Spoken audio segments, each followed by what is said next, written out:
right, we got ourselves another problem similar to the one before. Let P of T show the number of people, P, at Copacabana Beach in Rio de Janeiro, T hours past midnight on a specific day. So P stands for people. So P stands for people, the capital one. And T stands for hours past midnight. Well, the question is, what does the statement P of 5 is less than P of 9 mean?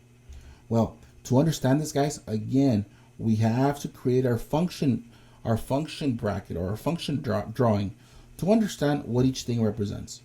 Well, what are we putting in here, guys? Are we putting in people or are we putting in time? Think about it.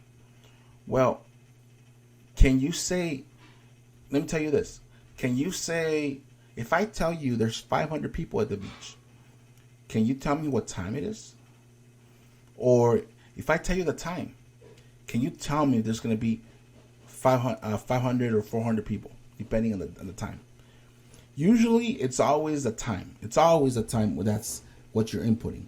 So in this case, you're putting in the time, right? And the capital P is going to represent, let's put it in red. Capital P is going to stand the hours, or they call it P of T. It's going to be the people when past midnight. So after a certain amount of time, that's the amount of people that you have. And the T stands for time, the time past midnight as well, past midnight. So let's talk about it, guys. Which one of these could it be? Let's look at the first one. Let's make this smaller. The time at which there are 5 people at the beach is earlier than the time there were 9 people. Once again, guys, remember, these are known as our inputs. What are we inputting here, guys? Are we inputting time or people? What are we putting in? We already said T is time. So does it make sense that they're saying the 5 is people and the 9 is people? No. Remember, the capital P is a people. All right, be careful there. So that one's wrong. Letter B. 5 a.m. is an earlier time than 9 a.m. Remember, the 5 is 5 hours past midnight. So if it's 12 and you go 5 hours later, it's 5 a.m. If it's 9 hours later, it's 9 a.m. Well, is it true that 5 a.m. is earlier than 9 a.m.? I mean, yeah, it is true. But is that what we're looking for? No, we call that irrelevant. It is not what we're looking for.